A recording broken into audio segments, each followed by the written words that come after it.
Hello दोस्तों, आपका स्वागत है अपने YouTube चैनल ASR दी एक्सपर्ट में। और आज की वीडियो बहुत ज़्यादा एक्साइटिंग होने वाली है। उससे पहले ये सब लोगों को नए साल की बहुत बहुत शुभकामनाएं। भगवान करे आने वाला नया साल सबके लिए बहुत ज़्यादा शुभता लेके आए, हैप्पीनेस लेके आए, प्रॉस्पेरिटी लेके आए और हम बहुत अच्छे से तरक्की कर सकें। इसी के साथ में आज की वीडियो स्टार्ट करते हैं। वीडियो में देखिए, पहले मैं आज पहली वीडियो जो आ रही है आज की, ये हम स्टॉक के हिसाब से लेके आ रहे हैं, किस तरह से मार्केट ने परफॉर्म करा। 2022 कैसा रहा नंबर ऑफ स्टॉक्स के लिए, कौन से स्टॉक इस हफ्ते काफी अच्छे चल रहे हैं उनके बारे में नजर मारेंगे, और एक बोनस स्टॉक जो मुझे अच्छा लगता है। और इसको जानने के लिए हमने सबसे पहले लिया इंडाइसिस की परफॉर्मेंस को, लिए पिछले एक साल में कैसे तरह से परफॉर्म करा है, जिससे कि हमको समझ पे आ सके कि ये हमारा पोर्टफोलियो। जनरली हम क्या करते हैं, अपने पोर्टफोलियो को देखते हैं, फिर मार्केट को देखते हैं। तो मार्केट का देखने का एक तरीका इसलिए बनाया गया क्योंकि डिफरेंट टाइप के बैरोमीटर्स हैं जो आपको आइडिया देते हैं कि मार्केट किस तरह से परफॉर्म करेगी। एग्जांपल के लिए निफ्टी 50 ने 5% दिया, जो कि डिस्क टॉप मोस्ट कंपनीज है, ट्रबल टाइम पे 5.20 की पॉजिटिव परफॉर्मेंस दी। और हम बोलते हैं कि भाई हम 50% नहीं कमा पाए इस साल के लिए, तो अपने आप को जबरदस्ती का प्रेशर ना दिया जाए। तो उसके लिए हमको इन इंडाइसिस थोड़ा थोड़ा रेफर करना चाहिए, जिससे कि आइडिया आ सके ऐसा क्यों हुआ। जैसे आप देखेंगे निफ्टी 50, सेंसेक्स और निफ्टी 500 जो ब्रॉडर इंडाइसिस है, इन्होंने 4 से 5% की रिटर्न दी है। और मिड कैप में देखिए रिटर्न नेग्लिजिबल है 2.80, और इन स्मॉल कैप में तो पिटाई हुई है काफी अच्छी 12.60 बीएससी वाले में। और निफ्टी अगर टॉप 100 देखते हैं निफ्टी के तो यहाँ पे आप देखेंगे मिड कैप में 4.90, स्मॉल कैप में 12.60 की जो पिटाई थी, जैसे बताया। लेकिन अच्छा क्या चला, अच्छा चलने की बात आई तो बैंकिंग सेक्टर देखिए 22.60 की परफॉर्मेंस दी। लास्ट ईयर इसने कोई परफॉर्मेंस नहीं दी थी, इसलिए 2 ईयर की जब रिटर्न्स देखते हैं तो एवरेज आउट होकर 17% आती है।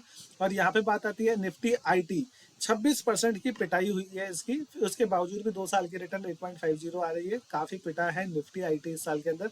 आपके पोर्टफोलियो में अगर निफ्टी आईटी के स्टॉक्स रहे हैं तो चिंता की बात नहीं, निफ्टी आईटी ओवरऑल सेक्टर ने ही कितनी पिटाई खाई है। निफ्टी मेटल देखिए इस साल अच्छा चला है, निफ्टी एनर्जी अच्छा चला है। तो मोटा मोटा अगर आप देखें इस साल क्या थीम चली है, बैंकिंग चला है, एनर्जी चली है, मेटल चला है, और कुछ हद तक इंफ्रा ने परफॉर्मेंस दी है। अगर इनके स्टॉक्स आपके पोर्टफोलियो में रहे होते तो आपका पोर्टफोलियो पॉजिटिव साइड में दिखाई देता।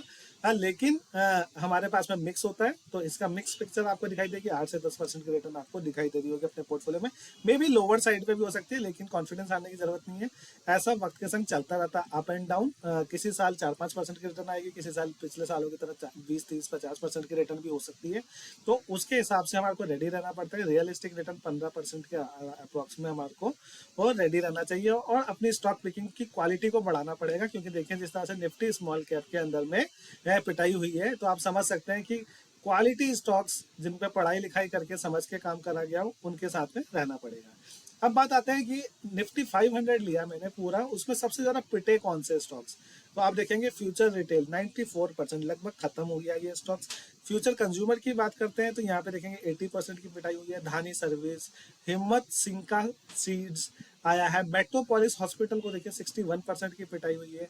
फिर आता है जेंसार टेक के अंदर में 60% की अप्रोक्सी पिटाई है। सद्भाव इंजीनियरिंग 58%, लक्स इंडस्ट्रीज 55%, दिसमैन कार्बोनेज एमसिक यहाँ पे 52%, और क्वेस्कॉप 51%। ये वो स्टॉक्स थे, अगर भाई भगवान अगर आप इनमें से किसी एक में भी इन्वेस्टेड थे तो काफी बुरी तरह से पिटाई हुई है इनकी। हालांकि कुछ ने भी रिकवरी करनी शुरू करी थे। धानी सर्विस को देंगे लास्ट वीक के राउंड में 20% की रिटर्न दी है, और सद्भाव इंजीनियर ने 13% की, और दिसमैन कार्बोनेस 12% का, मतलब थोड़ा पॉजिटिव मूवमेंट की तरफ आ रहे हैं। लेकिन ओवरऑल लेवल पे इन स्टॉक्स की बहुत ज्यादा पिटाई हुई है। जानना होता है कि इस साल के मुजरिम कौन से थे, तो निफ्टी 500 के इतने बड़े यूनिवर्स में से ये टॉप 10 पिटे हुए थे। अब सबसे अच्छा किन्होंने करा, लक की साइड में ये देखना बड़ा हमेशा इंपॉर्टेंट होता है। अदानी पावर लगभग 2 गुना हुआ है आपका। करूर वैश्य बैंक 148% की रिटर्न है। कर्नाटका बैंक आपका 147% की return. UCO bank 143, Bharat dynamic चला है आपका 142, रेमंड चला है। रेमंड पे किसी की नजर नहीं गई पर बहुत अच्छी इसने रन दी है। RHI मैग्नेसिटा इंडिया चला है, बैंक ऑफ बड़ौदा, नव Bharat venture, great eastern shipping, सारे वो स्टॉक्स जो एक टाइम पे पिटे हुए थे। बेसिकली इनकी तरफ कोई नजर भी नहीं मारता, और ये सारे के सारे अच्छे चले। इसमें आपको सरकारी बैंक काफी दिखाई देंगे, और आपको उसको देख के काफी खुशी होगी कि ये भी अब परफॉर्म करने लगे। क्योंकि बैंकिंग सेक्टर जिस तरह से हमने देखा 22% की रिटर्न दे रहा है, और यहाँ पे भी 4 से 5 स्टॉक्स आपको बैंकिंग सेक्टर में से दिखाई दिए, एक पावर सेक्टर से दिखाई दिया, एक इंजीनियरिंग सेक्टर से दिखाई दिया। तो इस तरह से आप समझ सकते हैं कि मूवमेंट किस तरफ को है। अगर हम मैं बेस्ट 15 स्टॉक्स की बात करता हूँ करंट सिनारियो के अंदर में जिन्होंने इस हफ्ते काम करा है। देखिए जनरली क्या होता है, अगर आप चार्ट पैटर्न्स को फॉलो करते हैं तो आपको बोला जाता है किन स्टॉक्स में इस हफ्ते अच्छी मूवमेंट आई है, कौन ब्रेकआउट कर रहे हैं, कहाँ पे बड़ी कैंडल्स बनी है। तो उसके लिए क्या होता है, कैंडल्स तो ढूंढने जाएंगे, हमारा एक जो साइज ऑफ अपॉर्चुनिटी होती है ढूंढने की बहुत लिमिटेड हो जाती है। अगर हम एक वीक की परफॉर्मेंस को देखते हैं तो ये वीकली कैंडल्स को डिनोट करता है। तो नेशनल फर्टिलाइजर को देख सकते हैं, fertiliser stocks up to budgets आप उम्मीद कर सकते हैं अच्छा करेंगे। तो नेशनल फर्टिलाइजर, राष्ट्रीय केमिकल्स, ये सारे के सारे फर्टिलाइजर्स में जा रहे हैं। फिर नव भारत वेंचर्स आपका आ रहा है, ये बैंकिंग से Indian Overseas Bank, Garden Reach, Jammu Kashmir Bank आ गया, इरकॉन आ रखा है, साउथ इंडियन बैंक है, यूनियन बैंक है, धानी सर्विस है, आरबीएल बैंक है। तो बैंकिंग देखेंगे टॉप 15 के अंदर में से तो 8 से 10 बैंक आ रहे हैं। फिर जिंदल स्टेनलेस हिसार की बात आ रही है, स्टील सेक्टर दोबारा कर रहा है, हल्ला उतना नहीं है। Ujjivan financial services, Godfrey Phillips limited India, इसने काफी अच्छा परफॉर्मेंस दिया एक साल के अंदर में भी, इसको नजर मारी। लेमन ट्री होटल्स, होटल्स की मूवमेंट्स देखिए कितनी ब्यूटीफुल हो रही है। तो यहाँ पे या कुछ स्टॉक्स हैं जो करंटली परफॉर्म कर रहे हैं। मैंने एक साल की पिक्चर बताई जहाँ पे वर्स्ट एंड बेस्ट एंड कौन से रहे, करंट वीक के अंदर में आप देख सकते हैं कहाँ पे मूवमेंट है, अगर आप इनको देखते हैं।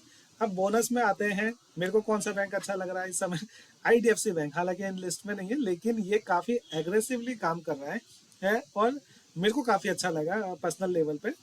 इसके मैं फाइनेंशियल्स में इतना ज़्यादा डिटेल्स में नहीं जाऊंगा, मैं परफॉर्मेंस के हिसाब से देख रहा हूँ कि किस तरह से ये एग्रेसिवली जो बड़े बैंक है, अगर मैं आपसे पर्सनल लेवल में बात करता हूँ डायरेक्टली 1-to-1 में है, जैसे बड़े बैंक है, एचडीएफसी बैंक की सर्विसेज आप पर्सनल लेवल पे जब आप फील करते हैं ना, आज की तारीख में काफ़ी डेटोरेट हुई है। उनकी परफॉर्मेंस, काम को लेकर, क्वालिटी को लेकर, हर चीज़ में डाउन हुआ है। बीच में पेनलाइज भी हुए थे, क्रेडिट कार्ड इशू करने के लिए भी उनको पेनल्टी लगी थी, क्वालिटी काफ़ी नीचे गई है।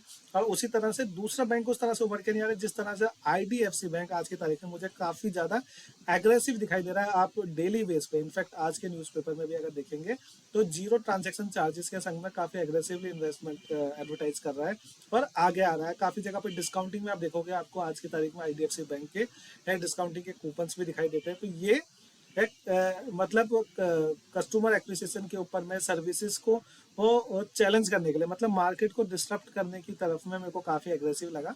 तो मुझे इसलिए ये समय पसंद है। हालांकि इसने काफ़ी अच्छी परफॉर्मेंस दी लेकिन वो कुछ भी नहीं है इसके लिए। तो हमारे को उस हिसाब से देखना चाहिए कि आने वाले टाइम पर अगर आप इसको अपने पीयर्स के संग में भी कंपेयर करेंगे ना, तो ये काफ़ी छोटा बैंक है। अभी 36,671 करोड़ की मार्केट कैप है कंपेरेटिवली जो बिग गन्स के पास में पहुंचने के लिए।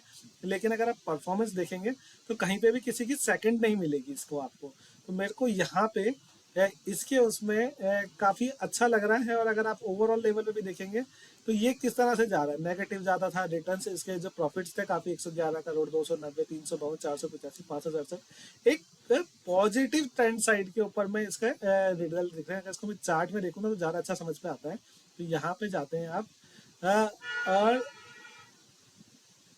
ये देखिए आपको दिखाई देगा किस तरह से ये चार्ट्स में कॉन्टिन्यूसली अप साइड में मूवमेंट दिखाई दे रही है। और मैं इससे भी ज़्यादा इसके प्रॉफिट साइड की मूवमेंट्स को जो मेरे को अच्छा लगा, तो वहाँ पे मेरे को एक सेक्शन दिखाई देता है कि भाई यहाँ पे लगातार मूवमेंट है। और अगर मैं इसको एनुअलाइज बेसिस पे भी देखता हूँ ना, प्रॉफिट एंड लॉस ये आ गया टीटीएम बेस पे भी, तो आपको काफी ज्यादा उम्मीद है। 132 करोड़ रुपए की इसने कमाई करी थी, 483। यहाँ पे देखिए लगातार नेगेटिव जा रहा था और अब एक्सपेक्टेड है टीटीएम बेस में, मतलब आने वाले साल के लिए आप 1695 करोड़ रुपए की एक्सपेक्टेड कर रहे हैं कि यहाँ पे प्रॉफिट आने चाहिए।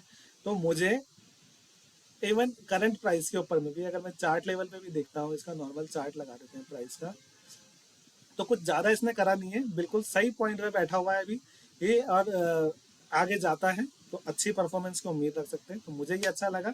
बाकी आपका डिसीजन है, अपने हिसाब से स्टडी करें। और एक जाते जाते, अगर आपको लगता है कि आपने पैसा खोया है थोड़ा सा मार्केट के अंदर में, या इस साल की परफॉर्मेंस उतनी ज्यादा खुशनुमा नहीं रही है, तो देखिए मिलिए दुनिया के सबसे अमीर आदमियों में से एक आदमी से जिसका नाम है इलॉन मस्क। और इन्होंने इतिहास बनाया है सबसे ज्यादा पैसे लुटवाने का। Elon Musk is now the first person ever to lose $200 billion following a slap of Tesla के शेयर 70% से ज्यादा गिरे हैं, जो एक बड़ी खबर है।